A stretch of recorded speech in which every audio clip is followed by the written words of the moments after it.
Hey guys, where do we get most of our sugar from? Well, a lot of and most of the sugar that we get is from added sugars. So added sugars are things like in soda or in any cookies or cakes or any other desserts that we're eating, or flavored foods like flavored yogurt or even cereal. But it doesn't just have to be things that are sweet. We can also find added sugars in things like bread and also our ketchup. So adult men have an average of about 24 teaspoons of sugar in a single day. That equates to about 384 calories of just added sugars. Now, how much sugar do we really need to survive?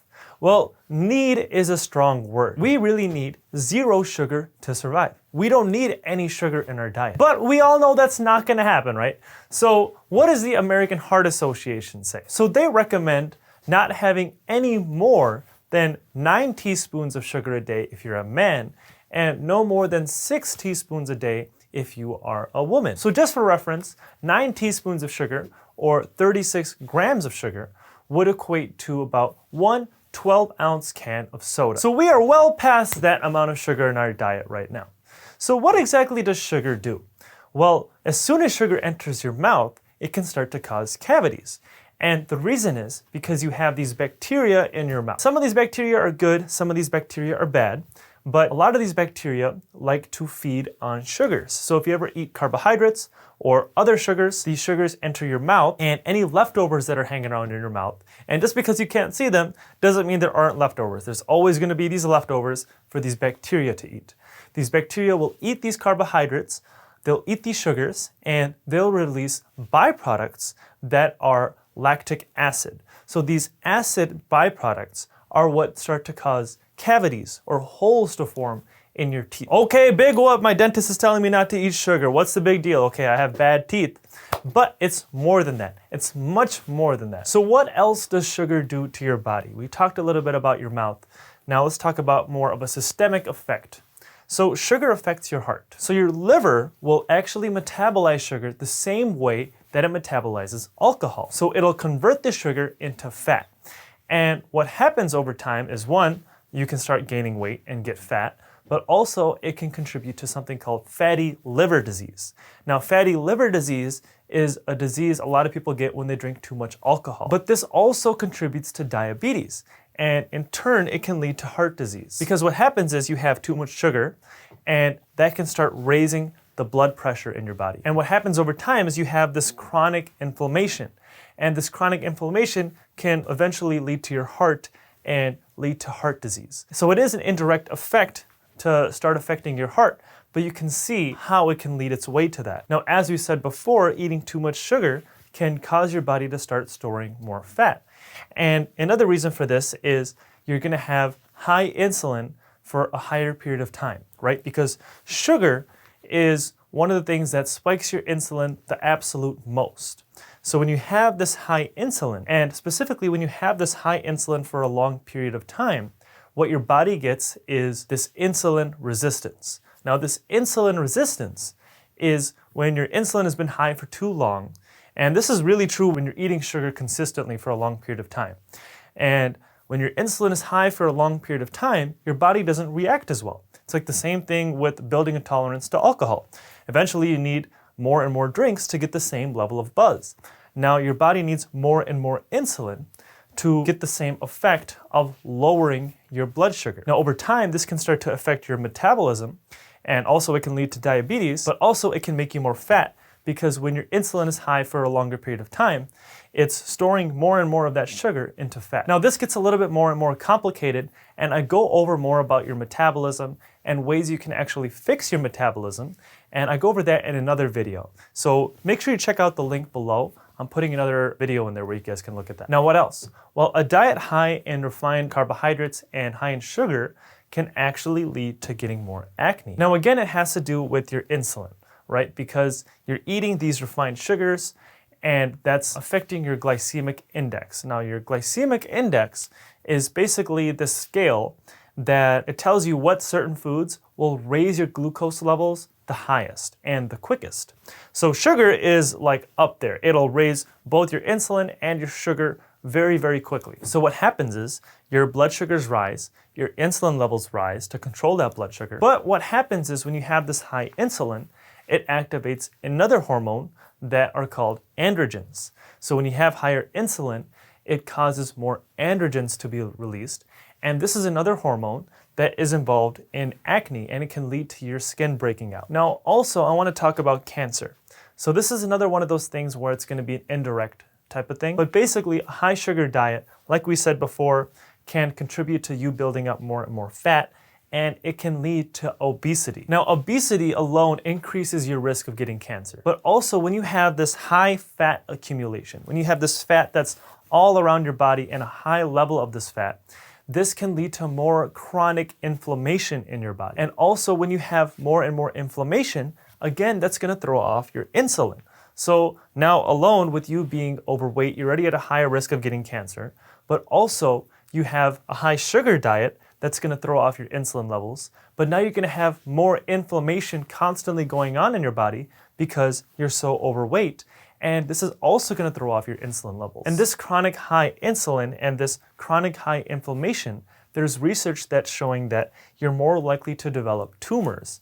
And this is how we can get a higher risk of cancer. Now, another thing I want to talk about, which is really prevalent in today's time, where mental health is more important than ever, depression. There are many studies that are linking eating sugary, sweet foods and linking it with mood disorders and depression. And again, it has to do with this chronic inflammation you get from eating sugar. So we talked a little bit before, but having a high sugar diet will lead to chronic inflammation in your body. But also when you have this high sugar diet, like we said before, you're going to start to get insulin resistance. Because what happens when you eat a normal meal is your insulin spikes, and it typically takes 2 to 3 hours for that insulin to go down and our insulin to control our blood sugars. Because what happens is our insulin is storing those sugars that we eat, and we need to give that insulin time. Now, if you are a diabetic, what you'll see is this takes a lot longer for that insulin to come down than a normal person. The reason has to do with insulin resistance. When you have this high insulin for a long period of time, I cannot stress this enough, it will lead to insulin resistance. And this is why so many people are struggling with diabetes or are pre-diabetic. But basically, our body will not respond to insulin as well. So that's why we need to release more and more insulin to combat this insulin resistance. Now, another problem with this is our insulin levels, if they're too high for too long of a period of time, it can affect the dopamine signaling in our brain. Now, our dopamine is another hormone, and it's basically our body's feel-good hormone. So when our body's rewarding us with something to feel good, it releases dopamine. So that being affected is what can lead to these mood disorders and this depression. Now, also eating too much sugar can affect your skin, and it can actually age your skin faster. Now, I know I wrote ages here, but that's not the same ages that I was talking about. This actually stands for Advanced Glycation End Product. So basically, these are compounds that are made from the reaction between sugar and protein.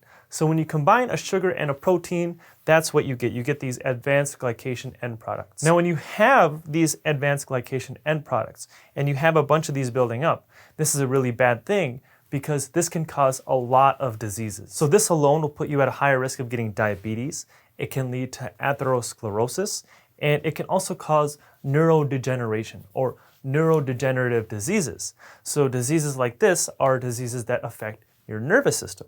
So things like Alzheimer's or Parkinson's disease. And this also can affect your skin, and it can affect the way that your skin ages and also promote more wrinkling of your skin. Now, also while we're talking about aging, eating too much sugar can make you age faster. So this has to do with something called telomeres. So telomeres are structures that are at the end of your chromosomes. So these contain a little bit of your genetic material. So what happens is, as you start to get older, these telomeres on your chromosomes will start to get shorter. And when these get shorter, it starts to throw off a lot of the other stuff that happens in your body.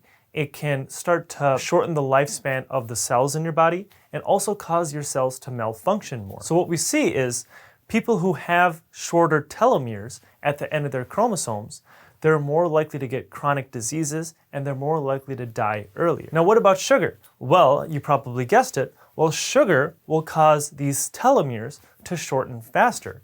So in turn, it will cause you to age faster. So one common question you're probably going to ask is, what about fruits? So fruits have a lot of sugar in them. So should I be avoiding fruits if all these bad things can happen from too much sugar? Well, an interesting thing here is fruits and vegetables are actually associated with having longer telomeres. So really the issue is added sugars I'm talking about. I probably should have clarified that earlier, but added sugars are the problem. Sugars in fruits aren't as bad, and actually they're good for you. And one reason fruits are different is, one, they have a lot more nutrients in them. So it's not like you're eating just added sugars that give your body no concept of what you're eating and it keeps you hungry. And fruits have a lot of fiber in them. So when you're adding this fiber with these sugars, it can really help. And it can also help control the insulin response and control your insulin levels. So I don't want you guys to be afraid of fruit after this video. Now, the last thing I want to talk about is lower energy. So you guys have probably heard of a sugar rush, or this has probably happened to you, where you eat a bunch of sugar and then for the next 20 minutes you're super hyper, or you see a kid that gets super hyper, and then we all know what happens after that, right? The sugar crash, where they or you crash and then you just can't function again. And the reason is because there's no fiber in these added sugars. So again, like we talked about before, with fruits having fiber in them, this makes such a big difference. So when you have no fiber in these added sugars, you get such a quick rise in your blood sugar, but then such a quick drop. So actually what studies are showing is within 30 minutes of eating sugar is when fatigue will start to set in. And then what they're showing is not just your fatigue. After 60 minutes, your alertness will start to go down. Okay, so you won't be as alert. So if you want to have sugars or carbohydrates in your diet, it's better to have sugars that are low in added sugars, but high in fiber. So again, a great example is fruits. Now, another thing I hear a lot about, and I know I'm probably going to hear more about it from this video, is what about fake sugars? This is one thing that is also a huge misconception, that if you're having like a diet soda or a 0-calorie sweetener, these artificial sweeteners aren't bad for you because there's no sugar in it. Well, first, I want you to think about, what are you actually drinking? At the end of the day, you're really just drinking chemicals. You're not drinking anything that's natural. And these chemicals are designed to make it taste good and taste like sugar. And just because it's not sugar, it doesn't mean that it's not bad for you. I want to stress that point. And there have been studies on these artificial sweeteners as well. So if you look at some animal studies, you'll show that these artificial sweeteners will still cause weight gain, still cause other health problems, and can also still lead to cancer. So I want you to be careful about what you're eating.